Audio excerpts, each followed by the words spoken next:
Hey, everybody. Welcome to another episode of the Investor Frame podcast. I'm your host, Paul Sparks. And on this show, we ask successful real estate investors and entrepreneurs to share their stories so we can all learn from their experiences and get closer to the things that we want in life. Today, I'm here with a fantastic guest, Trevor Mauch. I heard Trevor speak at an event a few months ago, and he was touching on multiple frameworks and tools that we use inside the Certainty operating system. So I had to bring him on. Trevor is the CEO and founder of a company called Carrot. A lot of us real estate investors are very familiar with that. If you're doing direct to seller marketing, probably heard of Carrot, right? And so Trevor's just done so many things in the marketing space, and he does a bunch of coaching and stuff now. But when I heard him speak, I could tell he's thinking differently now about his businesses. Talked about the transitions you go through in business and life. And Trevor, I'm so thrilled to have you in today and to have you share your story with us. Dude, Paul, I'm pumped as well. And anytime I get a chance to kind of talk about the geeky business building side of things, man, I love it because at the end of the day, people start a business with a dream, right? They're trying to move away from something they don't like and or towards something that they desire. And so many people get trapped in these businesses that they don't enjoy. And so these topics you guys teach and what we're diving into as well, man, it's so needed right now because we don't want to have people build businesses that trap them. We want to have people build businesses that fuel their passions and their purpose. And I hope we'll get into some of those topics today. Yeah, agreed. Well, we start off every show with what we call a 6-word update. So, Trevor, What is your 6-word update today? Dude, this has been on my mind for probably months. I was talking about it with my team literally yesterday. Be a lighthouse, not a tugboat. We've got a program that we have, and like the logo of this program is a lighthouse. And there's just a certain thing whenever I get myself in a spot where I feel like I'm not having a lot of energy, or I'm in a spot where I'm not adding a lot of value, I got to pull back and go, okay, my job is to put out a message, to put out positivity, put out possibility, be that lighthouse for people rather than trying to drag people through to where I think they need to be, whether that's your relationships, your spouse, your friends, or those out there. So be a lighthouse, not a tugboat. That's so good. And attracting people, right? Attracting your tribe, attracting the energy that you want, attracting the relations that you want. It doesn't happen by pulling people into you, right? Yep. You play your game true to your own nature, right? And that ends up attracting ideally the things that you want in life. That's such a great 6-word update. I love it. So Trevor, tell us a little bit about you, because you've been at this for such a long time, and I got to hear your backstory. But for those who maybe aren't as familiar with you, tell them a little about you and how you got to where you are today. Dude, so I'll kind of start in present time so people kind of know the context of today. And when we were in Tampa at that event, it's kind of cool. I haven't told this story a whole lot, but I started in that world, in this space, in the online publishing world, and the business I sold to Matt became family. And so it's really cool seeing Matt now take this kernel of a thing that I ran for 8 years and now actually blew it up into what it should have become the whole time. And that's why I was so pumped that he took it. But the main focus that I have today is Carrot. It's a software company. We have about 60 employees, full-time US based employees. We're well into the 8-figure mark per year. But where it started was back in 2004. I got my first rental property. So I was 21 years old in college, and literally Carlton sheets, infomercial, no money down course, the whole thing. My dad had bought it years before that, and he's a real estate investor as well, but kind of more on the side. And he had the course there, and he never used it. It was still in the package, and infomercial comes on. I'm like, oh, that'd be so cool. You can buy these houses for $200, like whatever the infomercial said. And my dad's like, well, I've got the thing. And he said, you can have this, but a caveat on the deal is you buy a property with this in the next 12 months, you don't have to pay me for it. If you don't buy a property with this in the next 12 months, you have to pay me $500. So I'm not going to give this to you unless we make a deal. And I said, okay. So the deal done. And I closed on a property about 11 months into it, a 4-unit building. I had no money. I had no credit. Literally, just like the infomercial said, I still have that property today. It's cash flowed from day one. And it's been a great property. So I bought that 4 units out by the college that I went to school at from an older gentleman who had properties, and it was owner carry, a little bit of private money from a family member, like less than $10,000, but the rest is an owner carry deal.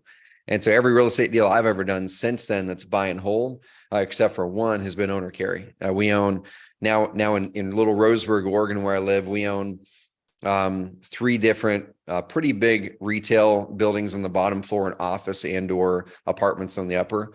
We're renovating multiple historical buildings right now in downtown Roseburg, all of them creative finance owner carry.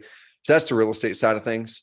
But marketing really became my passion, man, in probably 2008. I love being able to use message, or love being able to connect with people and go like, where do you want to go? Where do you want to go in your life?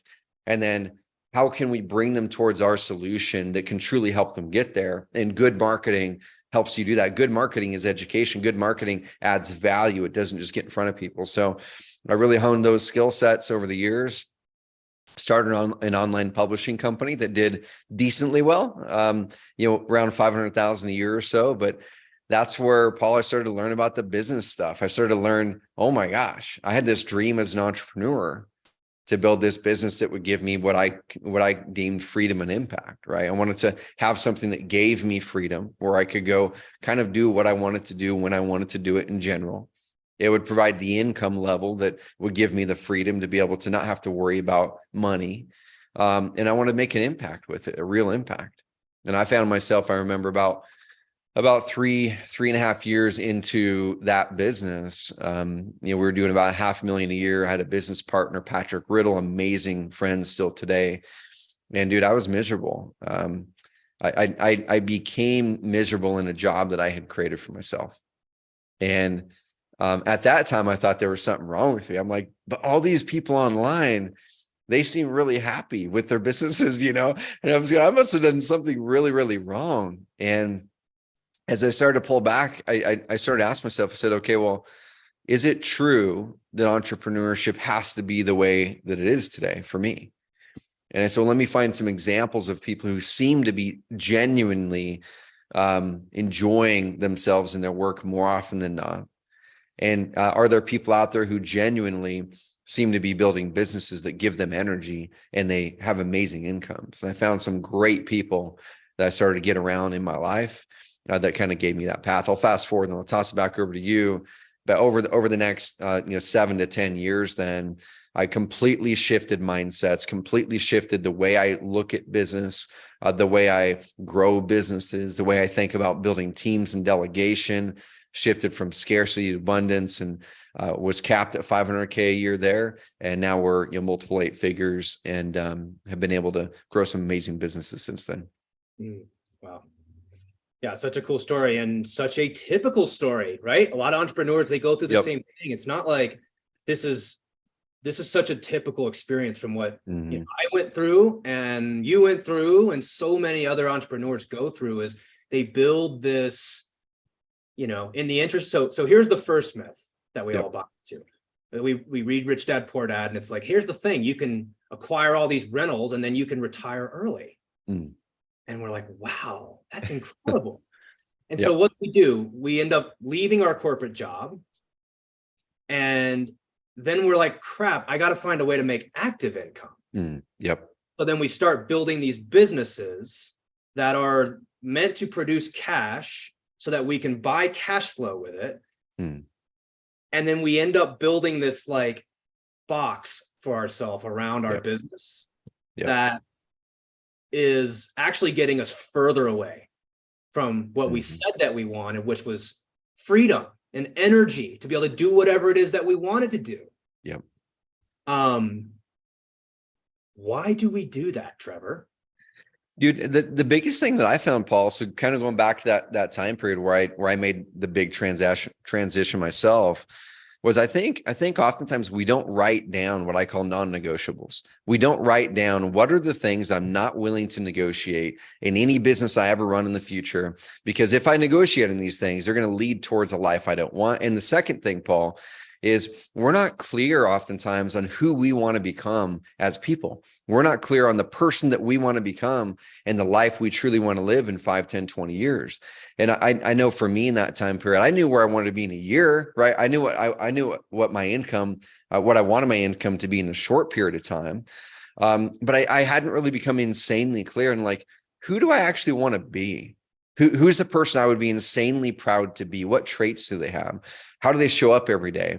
What does their work look like? And what would that work look like for me every day if I was insanely happy and this was my ideal average day and I had to live this day every year of my life? I would be happy with that if I had to do that. Like, what is that? And so during that time, Paul, there were two things that helped me to get out of that box that I had created for myself.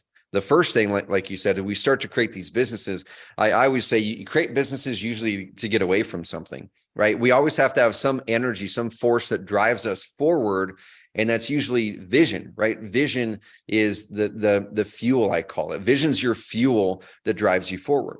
When you're having a really hard time in your business, where a lot of people quit is because they don't have a vision that's cast out there beyond 6 months or beyond a year to carry them forward through the hard times. So they just give up. They move to the next thing, the next thing, the next thing. They don't have the strong vision that goes out there that pulls them through, right? The vision is the fuel. And so in that time, that was me. I was just kind of living quarter to quarter, month to month, going, man, I'm making some good money, but let's the next promotion. It's the next promotion. It's the next promotion. And at the end of the year, you'd look at the tax statement. I made some good money, but I was stressed every month because of what I call you're on the hamster wheel, right? You're on the income hamster wheel. And when you're on the income hamster wheel, like you had mentioned, the active income, that's great. But we need to move to what I call evergreen income. Evergreen income is where you get off of the hamster wheel and either people are on the hamster wheel for you and or the model just creates income for you. So what I did during that time when I was really challenged, I sat down and I looked at my business and I wrote on a piece of paper and I said, what are all the things I do not like about my business right now that I want to change with any business I would ever run? And I wrote in this big old list of things I didn't like. And the reason I did that, John, is because I was racking my brain to try to create a vision for what type of business I wanted. I couldn't even get myself to that spot. I couldn't get myself to that spot to define what I wanted. Because I was just mired in pain of what I didn't want. So I said, let's start there. I can define what I don't like for sure. So I wrote that down. And then I said, well, what are the things that are the most important to me to get rid of in my life and in my business on this list of things I don't like about my business? I circled 5 of them. And I said, well, what's the opposite of that? What's the opposite of that thing I don't like? I don't like the inconsistency or the income roller coaster. Okay, well, the opposite of that was predictable and consistent, predictable income. Okay, cool. Then over here, I wrote, man, I don't like that I'm unfocused. I'm tackling like 5 different business ideas at once. So over here on the opposite side, I wrote, what is the opposite of that? Well, it's focus on one big thing, right? And so I ended up coming up with what I call 5 non-negotiables. I still have them posted in my office today. Anytime I'm starting a business, buying a business, or get to a spot where I start to feel a little off, I look at the negotiables and go, oh, that one right there. I got a little bit distracted. I have too many different things going on right now.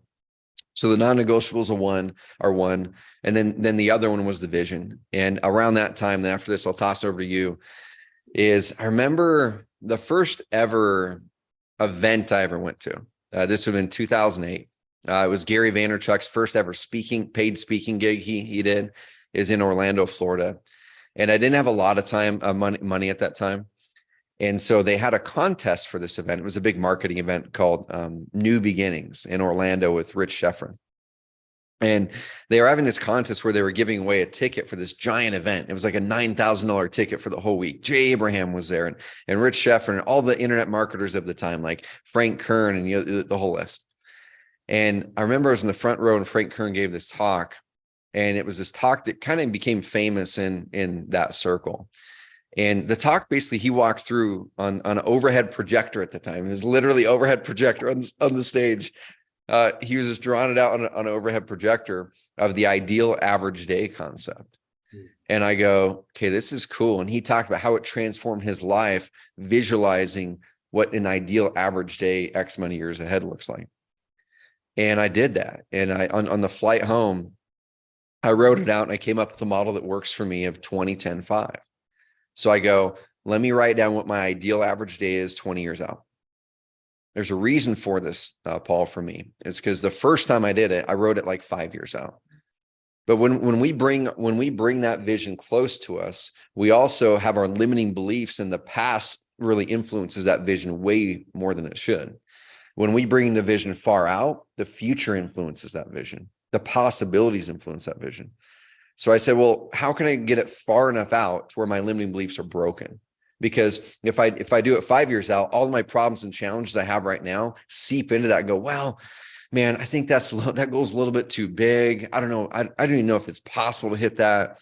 So I said, let me go so far out that all those possibilities or those impossibilities break in my mind. So I did the 20-10-5 ideal average day all the way down.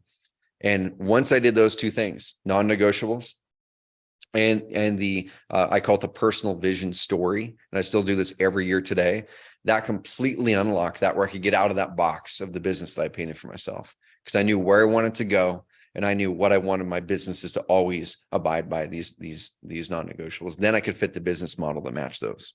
You know, it almost reminds me of like, it's just like you're looking at it up too close. Like we got to move it back a little bit, because you're bringing all of these preconceived notions around what is possible, because you're making judgments based on the resources and the information that you have now. But what you're not allowing for and accounting for is what I like to call time and randomness. You know, it's interesting that to me, time and randomness are undefeated, right? They're undefeated. And a lot of us, you know, the best deals or the best opportunities that ever came about could have never predicted that. Right. It's like, how could you have known that was coming? Because it's so random and unpredictable. And when you're looking at a goal that's like a year, 3 years, 5 years out, you're pretty much just like calculating it based on what you can predict. But what do we know? Like, most things are unpredictable. Like we're making our best guess into the future about what we think. And most of the time we're not accounting for time and randomness. I find that really interesting. What you just said too reminds me of a concept we like to call bumpers. And, you know, you're just describing, like, language is such a powerful thing. And it's funny how we all sort of have different ways oftentimes of describing sort of the same thing. And I just call what you just kind of explained there as the solvable problem. And you can't have a solvable problem if you don't define what success means. Because we have this phrase, it's all about closer versus more. We want to get closer. We need a mechanism that can help us understand, are we getting closer? Or are we just chasing more and more and more and more? 100%, dude. And then you got to have clarity, but then you've also got to set up these bumpers, because boy, does our human mindset, you know, Daniel Kahneman calls it the system one brain. It's like, it's our fight or flight. It's the deep rooted emotional side of our brain. And it always gets first dibs. It's biological. Like, so we react, we get FOMO, we see somebody else making more money, we see an opportunity, and we say, maybe that will help me be happy and have the life that I want. And we're not accounting in the equation for these things. So we've got to define what you call non-negotiables. I just, same thing as what I call bumpers. You've got to set these bumpers up. So it's like, if we bounce off against this, we've got a very clear, like, nope, I don't work on Sundays. Nope. One of my bumpers is, I'm not going to run a business that I have to manage more than 4 people. Because I don't like to manage more than 4 people. It's not a right or wrong thing. That's just a preference. That is my own personal preference. And I think we also get caught up in seeking consensus from other people before we've taken the time to define what success actually looks like for us. And so we end up letting other people define that. We dig ourselves into this hole, and then we wonder, how did we get here? That was my experience, at least. Dude, 100%. And kind of going back to the vision side of it, the first time I really distinctly remember reading my personal vision story the first time. I've literally got my current one in that bag right there. I always pack it around with me. I've got my 2010-5. When you get so clear on the person you want to become and that life you want to live, in insane detail, like I could read a part of mine and you guys can see how detailed it is. In insane detail, it helps you to make those decisions of, is this business decision right or is this not right? Should I do this one or should I not? Because then we're always comparing it against the vision. The vision drives every decision. What happens with a lot of people right now is the vision isn't driving their decisions. It's what, like you said, whatever stimulus is coming their way. They go to a mastermind and someone's doing this marketing. Oh, that must work. I'm going to go do this. Or they start doing multifamily. Well, multifamily is good with money. I'm going to do this. But if you pull back and compare it against your life in 2010 and 5, and that business model doesn't actually help you get to your 5-year, then you don't do it. You don't do it. And that's the comparison I have people make is your 2010-5, the 5-year is created, or the 20 years created to help you get clear on where you want to be in 10 years. The 10 years created to help you get clear on where you want to be in 5 years. The 5 years created so now you can go into your business plan, your business strategy. So you do the personal side of the dreaming, and then you move into the business side of the doing. And it massively helps have clarity of vision. It's just kind of like reverse engineering it. Yep, you know? exactly. If we don't know what we want, it's sort of like the entrepreneur. This is the analogy I've given before. Tell me what you think. So this is how a lot of us play business or do business is like we get in a car and we pull up Google Maps and we just say, I want to go north as far as possible. Yep. I want to make as much money as possible, whatever that is. Mm. But the problem is, like I'm here in Denver, I could go north to Oregon. I could go north to Chicago, north to Maine. I could go north to the Arctic Circle. More is not something that can be solved for. Yep. And the problem is that we're so like our human brains are so wired towards more because we had to be for thousands and thousands of years. We had to be wired that way. Yep. In order for us to survive, but it just doesn't really serve us very well in business. And so if we don't take the time to define success, most of the time we end up defaulting for more, and we end up making decisions because I could make more, or I could get more of this or that, or whatever it is we're trying to get more of. And more is a recipe for getting to the end and realizing, dang, I didn't want to end up in the Arctic Circle. I was trying to go see Trevor in Oregon, but I didn't put that in the Google Maps. I just said I wanted to go north. And Google Maps is like, oh, I don't know what that means. I can't help you solve that. So without defining like the endpoint, how do we know what steps to take along the way? And again, it just comes back to like, without the proper frameworks to filter your decisions, oftentimes we can end up letting our humanness sort of enter into the scene. I'm an engineer by trade.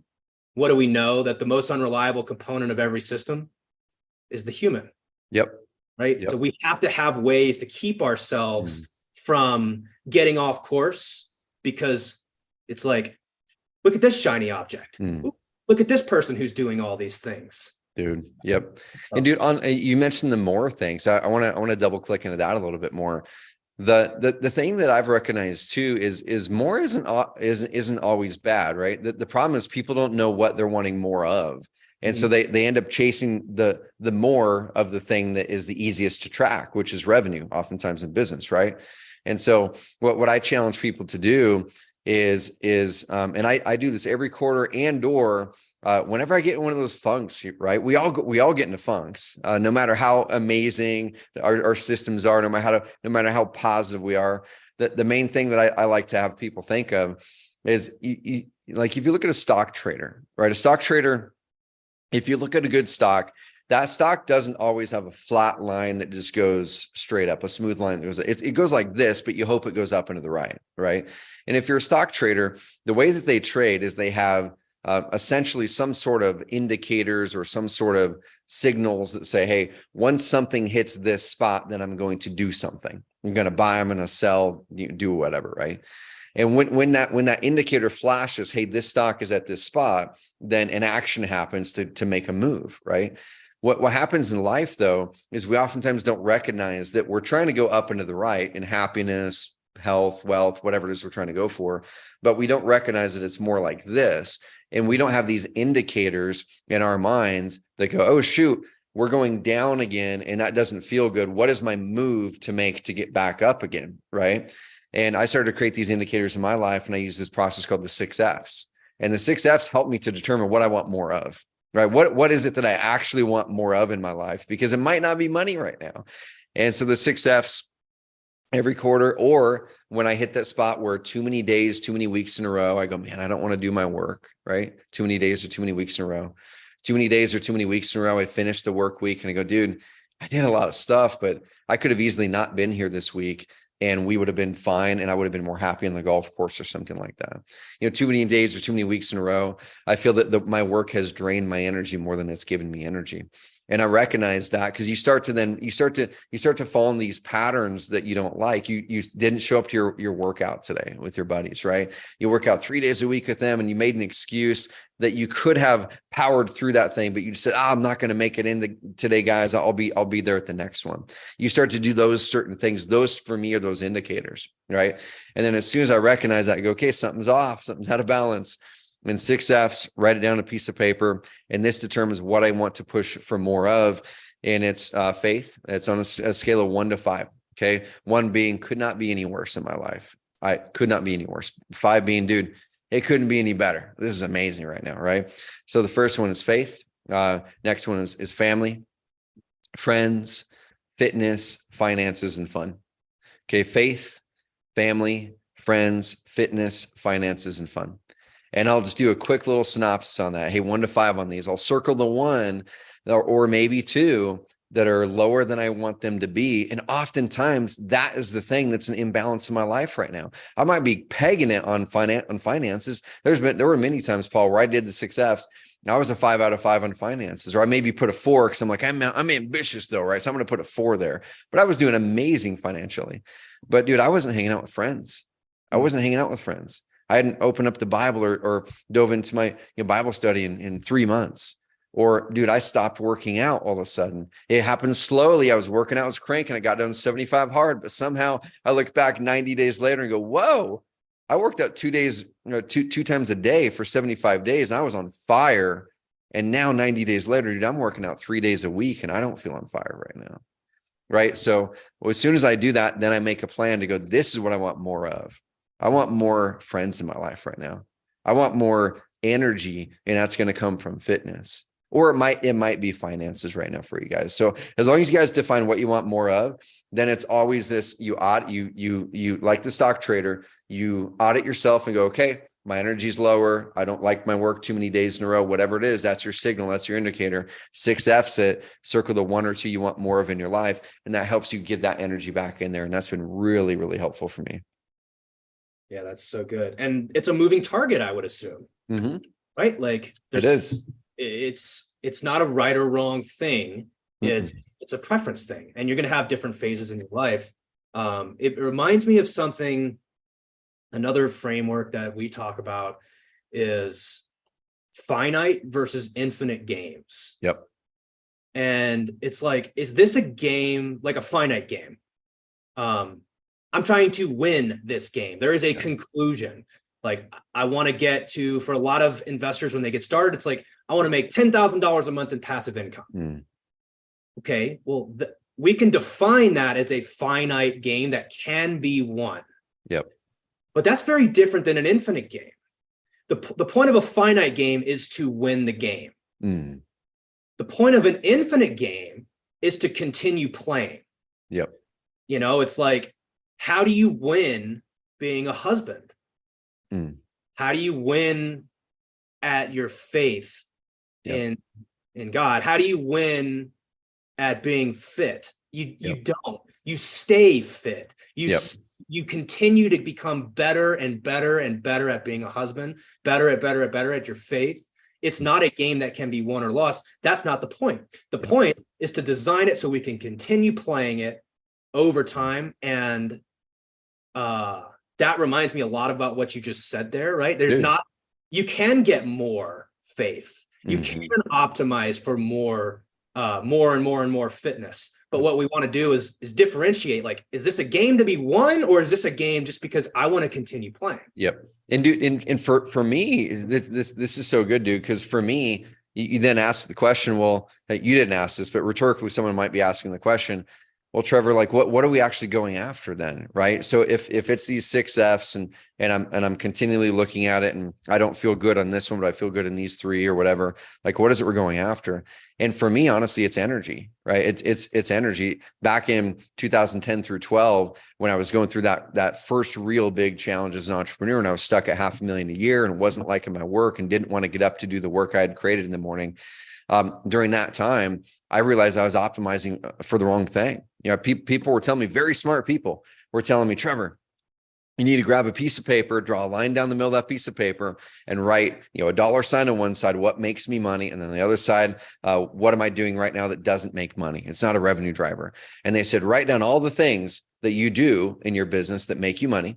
And then all the things that you're currently doing that don't make you money. And your aim is to get rid of all these things over here that don't make you money and to have more time doing the things that make you money. I did that for 2 or 3 years and it worked to a point until I started to go, this is diminishing returns. I don't feel more joyful or more happy with the more money I'm making. So then therefore, when you hit these pain lines, right, you hit these pain lines in business and they happen around the 3s and 10s. You hit the first pain line at 100,000, then 300,000, then $1 million or around there. It might be 850, might be 1.2, but you hit the pain lines, $1 million, 3 million, 10 million and above. And when we hit these pain lines, we start to react to them inadvertently. We start to sabotage potentially. We don't pick up that phone. We don't answer the email. We avoid taking that phone call from a seller or whatever it is, even though we know we should do it. We're looking at it. And we're going like, I'll get it later. Right. And we do that because we feel that by taking that call or doing that thing, it's going to create more pain because it's going to create more business in this machine that we're not enjoying right now, or we sell it. Right. We say, my mentor, he always talks about these S's, like you sell it, you sabotage. There's another one in there. I can't remember what it is, but we sabotage ourselves. We sell the business to get out of the pain. Right. Or we pull back our goals. We go, you know what, dude? And this is what I did at that time. I go, man, I don't know. I was pretty pumped when we did like 350 a year and that was more comfortable and it's a little bit less net for me. And that's cool. Let's just kind of go back to those days. Right. We start to pull back into it, but it's because there's those pain lines and we don't know how to grow through those pain lines. And we just want relief, right? It's like, we just want relief so badly. You want to escape it. Yeah. You want to escape it. And this is the trap that we fall into, is so many people do. I talk to people every week that happen with this. They go, man, I'm doing 450 right now. This is hard. Like I'm working a bunch. It's not fun. I need to hire a CO and just get out of it. CO or whatever. Or they just get distracted. And this is what happens in my 3-year turn and burn cycle that I think I showed at that presentation. About 3 years in is usually when this happens for people. Because that initial motivation, that initial drive, that initial energy that they had to start the business, to get away from a job they didn't like, an income ceiling they didn't like, or to prove someone wrong, that's gone now, right? Because now they've got some consistency in their business. They need to move from moving away from something to moving towards something. But most people don't move towards moving towards something because they don't refresh that vision. About every 3 years, we need to refresh the personal vision and the business vision. And when we do, that adds more fuel for us. So then we can reinvent the existing business we already have. So we like our job more, right? We should be reinventing our existing businesses so we like our job more, not getting distracted, starting a new business and moving away from that one. Then we're always on this turn and burn cycle every 3 years, and you never learn how to grow through that business level. I remember someone asked me, this was years ago, probably 10 years ago. I was first asked this question. I get asked it probably monthly now, but hey, are you ever going to retire? Right. And entrepreneurs, we probably get that question quite a bit. And I look at it and go like, that's a silly question. Like, why would I ever want to retire from something I enjoy doing? Right. Retirement is you stop doing things that you don't want to do. Right. That's what the traditional model of retirement is. And so when we start to think about retirement as entrepreneurs, make it so you don't want to retire from your job. Yeah. Right. So reinvent your business and your job so you don't want to retire from that thing ever. your job, it hones in, it drives more towards the things that give you energy. Yeah, man. Let me tell you my story about that. So I'm a basketball guy. I grew up, I played basketball through, as a kid, captain of my varsity basketball team in high school, Heck yeah. the thing, right? And what I noticed was that, even today I still play a ton of pickup basketball. But I don't like to play, I like to play pickup basketball. And there's a reason why. I don't have, and this is all preference, right? Yep. It's not a right or wrong thing. Some people want to play on a championship team or they want to go win some championship thing, and, no judgment. For me, it's like, I like playing pickup basketball for a couple of reasons. I don't have to play. I play because I want to play. I like the guys I play with. Like, of course, when I'm there and I'm in the game, I'm trying to win. Like, I'm a competitive person. Like, the point of the game is to try to win the game while I'm in it. But when I walk off the court and I leave, whether I won or lost that game, like, doesn't have any bearings on my level of happiness, because the point was not to win. The point is to be able to show up the next day and keep playing. And what I realized was, like, I need to design my business in a way that I can play the same way I play pickup basketball, because business is fun. Right. And it should be fun. It should be something that gives you energy. And what I found was, like, I had created this very rigid corporate structure, with all these people that reported to me. We have all these systems and all these things that have to go right. And if I'm not watching them, it's like, showing up for practice and making sure you're doing your layup lines. It's like, I don't want to do any of that anymore. Not a right or wrong thing. It's just, this is a preference. So I had to redesign my business, and I redesigned it completely around, I started a podcast. Started building relationships with people. Why? Because it's the same reason why I play pickup basketball, because I like playing with those guys. And you have to redefine the currency that you're getting paid in. And that, what you just said there, like, that's my case in point for that. Like, you can have fun in business. You can design a business around your own preferences and what makes you happy, and optimize that for that. And if your business doesn't look like that today, like, there's a path to get it without throwing in the towel and, like, just completely giving up. It's just a matter of, like, how do we start now setting up these bumpers? How do we define success on our terms? Do the 6F audit.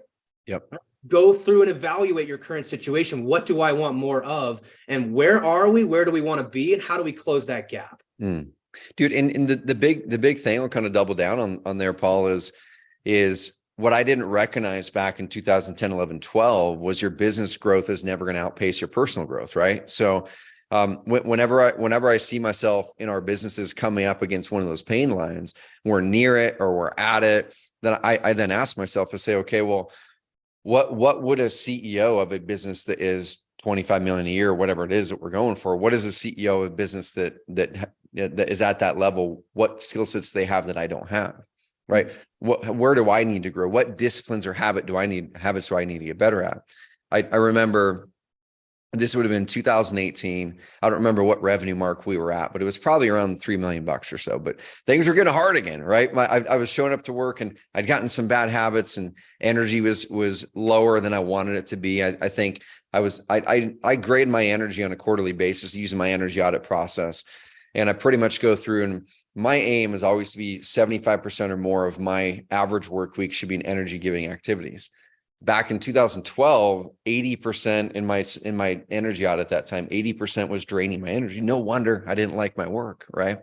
And so whenever I hit one of those pain lines in business and things are getting hard, I'll then pull back and go, okay, energy audit. I need to use that to guide my actions this next quarter. What are the things I need to circle on, the things that drain my energy, pull them out of my life by documenting and delegating them.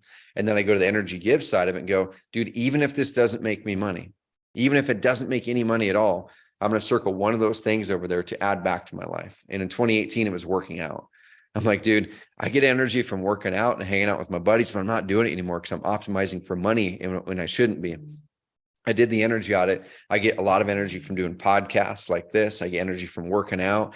I don't get energy from, executing anything, like literally anything. I get energy from strategy. Like I want to take the whiteboard. I'll sit down here with you, blow up the whiteboard, then I'm going to leave. Like I don't want to have any part of doing any of that work, even though I can actually sit down and write email copy really well and all that. It's like pulling teeth for me. And so in 2018, to get my energy back and to get over that, what I call discipline ceiling, I need to have a new habit and discipline in my life to give me more energy to be a CEO that could grow past 8 figures. I needed to work out more. And so I built a gym here in my office. I literally can't get to my office without going through the gym. My fitness trainer has an office in our entrepreneur co-work space I started, and he's in here at 8:15, Monday, Wednesday, Friday. I work out other places the other 4 days a week. But he's in here 8:15 Monday, Wednesday, Friday with 3 or 4 of my best dudes in town. They're all entrepreneurs at 8:15. I can't get to my office without being there. And so having that accountability and the structure around you, but recognize if you're in a pain line, y'all, if you're around one of those 300, 100,000, 300,000, million, 3 million, 10, and things are hard, the business growth will not outpace your growth. You have to grow. And you have to figure out what are those disciplines that you need to now adopt that leader is going to have from there. And then you start with the energy audit. We've got, I've got other processes that I use to identify those, but that's what you guys do. You guys do an amazing job with it. So everyone listening, just tune in to what Paul and the team do to help you guys get past those. But it's almost like a cheat code, dude. I'll throw one last little analogy that makes sense for me is as soon as I started recognizing those business levels and those pain lines and the exact prescriptions and how to get through them, because every pain line has a different prescription. It's a different addition to your team. It's a different communication cadence, and it's a different process. It's those 3 things: a different addition to your team, different communication cadence and process. And it's different at 300,000 versus 3 million.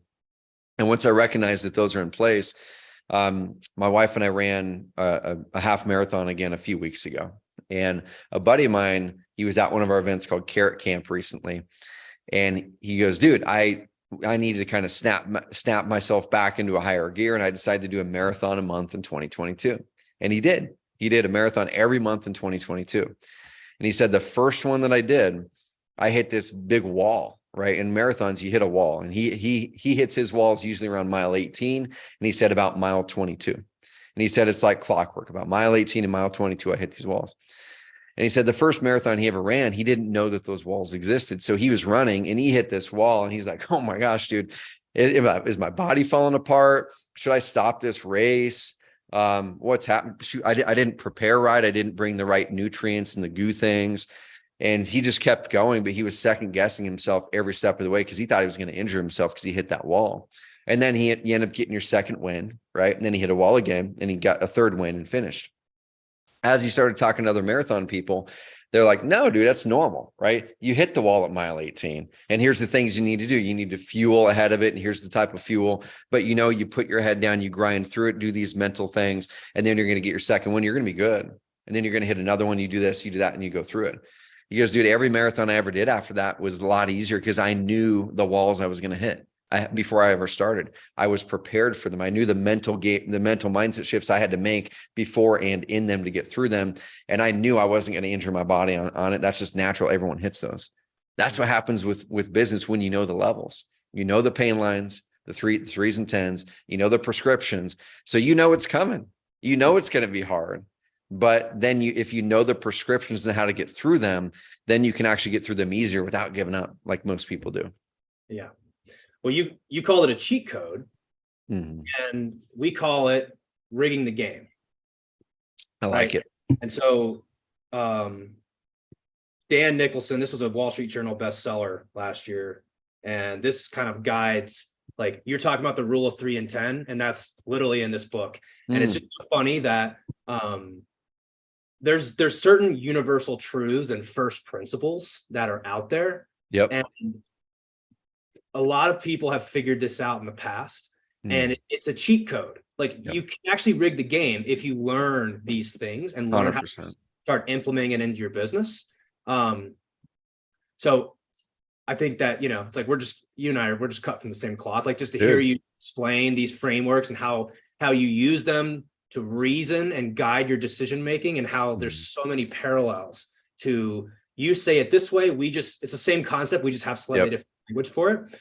And it's because like, there is a cheat code. You can't rig the game with this stuff, right? You just got to learn the right frameworks from the people who have been there and done this, solved that before.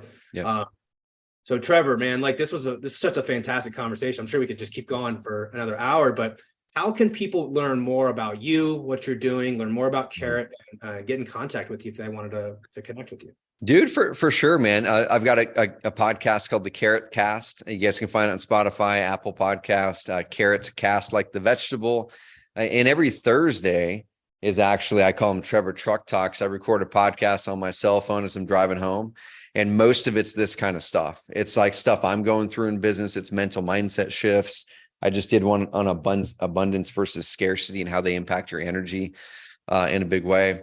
Another way, follow me on IG, Trevor.Mauch, that's Mauch, or guys, just go to carrot.com and we have all kinds of information over there on how to grow your leads. And if you're looking for the best motivated seller leads on the internet, you're going to probably find between 3 and 8 Carrot client sites dominating page 1 in Google in every city in America. That's what we do best. So if you guys are looking to tighten up your online marketing, check us out, carrot.com. Yeah, I used Carrot for probably a year when I first got into real estate. It's a fantastic product. As you guys, a lot of you guys know, I geared more towards relationships and less towards direct to seller. So we'll have all that information in the show notes here. I highly recommend connecting with Trevor and learning more about Carrot if you haven't already. What a pleasure to have you share this story. I'm gonna have to bring you back on at another point in the future to rehash some of this stuff. Because we're learning more, right? As we go through life. And for everybody else, we encourage you to use the investor frame. So knowing the conversation that Trevor and I had just had, and the tools and the frameworks that we've talked about, ask yourself, what changes do you need to make in your life or your business so that you can get closer to the things that matter most to you? Trevor, man, thank you so much for joining us. Dude, Paul, appreciate it, man. Guys, you guys are in an amazing spot with Paul and team, and keep digging into their stuff. Appreciate you guys. Thank you. Thanks, everybody. We'll see you guys in the next episode.